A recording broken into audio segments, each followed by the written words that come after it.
Hey guys, this is Rosh from She Rewrites.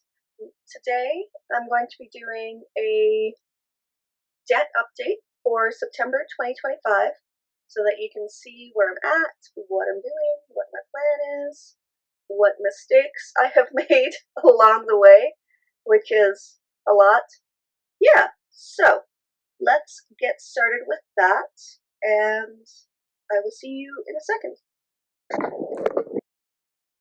So, here's what we've got. I'm going to walk you through the totals, the cards, and then we'll talk through kind of the plan and I'll show you what I'm thinking of paying next month. So, I've got five things here, five debts, as it were. Scotiabank, RBC, Tangerine, Student Line of Credit, and the Neo card. So let's start with Scotiabank. That's on the very top here. And at the beginning of August, it had a balance of $2,152.29. And as of September 1st, it is $2,138.22. And that is because I only made about $60 in payments, which is the minimum payment on that card in August.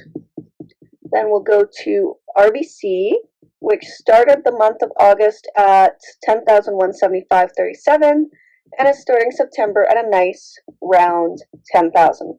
So over the month of August, I made $399 in payments, $230, which was the minimum, then $46 because I wanted to bring it down to a round number, and then the interest hit, so I dropped another $123.28 on that card.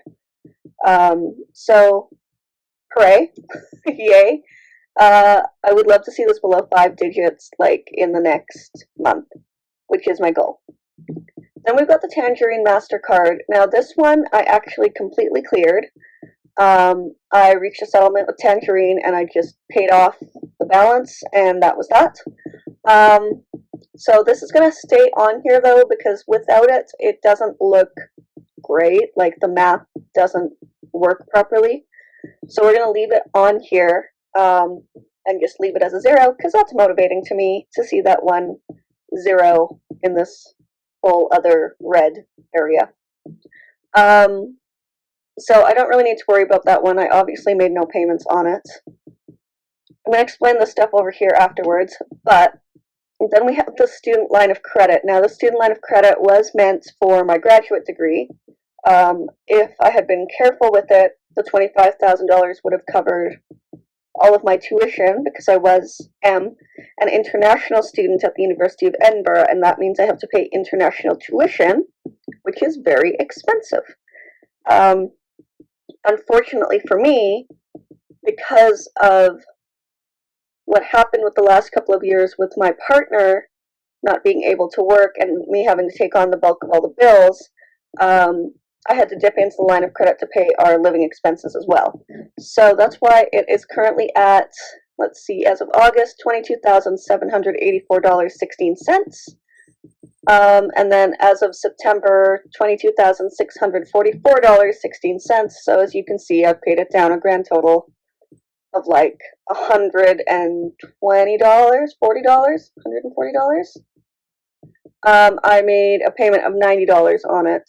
I think I actually also made another payment, but I did not account for that. That's an interest-only payment. Because I'm still a student, this student line of credit is interest-only until such time that I am not a student. So, let's see here. Yeah, it says 90. 50, 15, and 25 is what I paid on it, not including the interest payments. And the last one is the Neo credit card. Now, the Neo credit card's interesting because you'll notice if we go down here, which we will, that the principal and interest are very significantly different, and there's a reason for that. So the Neo credit card is at $815.21 as of the 1st of August, and now it's at $988.71. And the reason for that is that I went to Iceland in the beginning of August. And I don't know if you've ever been to Iceland, but it is spectacularly expensive. It's one of the most expensive countries I've ever been to. It is absolutely ridiculous how much everything costs. But while I was there, I learned that they're not really a cash-based society. It's very card-based. And I didn't want to use my Canadian debit card in Iceland because the exchange fees would be ridiculous. But the Neo card is a World Mastercard, and it had a great exchange rate, and it also gave me cash back on using um, when I was using that card. So that's the one I used while I was in Iceland. Now, I'm not planning any trips for the rest of the year. I'm just going to focus on bringing that card down. That being said, the payments I made on that card were all out of my travel savings account. I don't know if that makes sense. If it doesn't, let me know. But on that card in the month of August, I did pay $692 because I was paying it down to be able to use it while I was there. Okay, so at the end of August, my debt total was $35,927. At the beginning of September, sorry, this would be the beginning.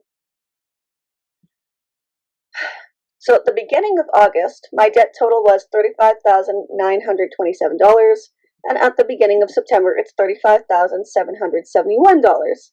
So really, I paid down $156 in principal. It was not a significant difference.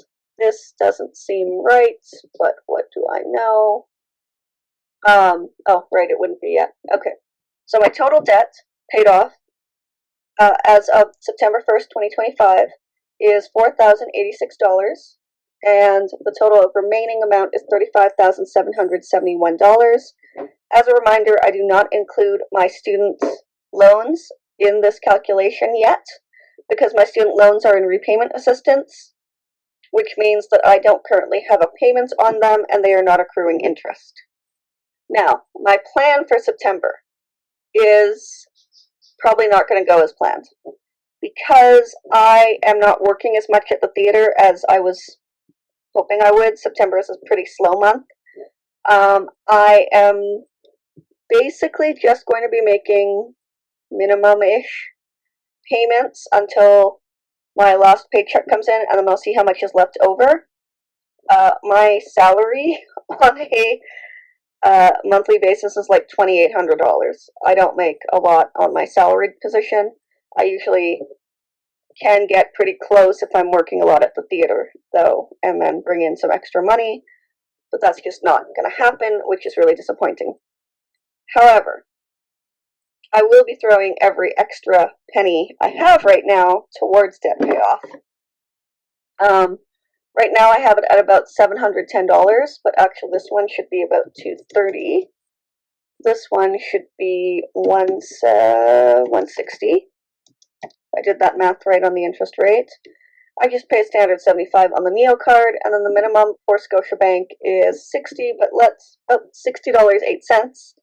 Let's just bump that guy up to $75. So $540 in payments. Again, not amazing, but I have paid off 10% of my debt, and that is worth celebrating. So I bought myself some fancy candles from Bath and Body Works because they were having a sale. Then promptly forgot that I get headaches when I use those candles, but that's fine. It's fine. Yeah, so that's kind of where I'm at debt-wise right now. I am hoping and planning on getting a slightly better paying job before the end of the year. I currently make under $50,000 at my salaried position because I work in an arts nonprofit. So if I can have even a $5,000 to $6,000 bump, that would be incredibly helpful. But we will see. Anyways, thank you so much for watching. Thank you for following along on this debt payoff journey. It is sometimes slow going, as you can see with August and September, and sometimes I have a lot of money to put in, which you can see from July.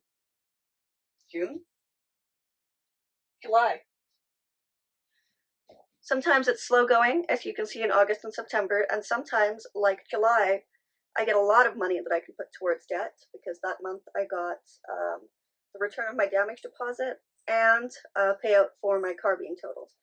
Not very normal, but I thought the best use of it would be to pay down debt and get current on all of my credit cards. So I hope this was helpful. I hope you enjoyed it. I will see you again very, very soon. Have a great day and goodbye.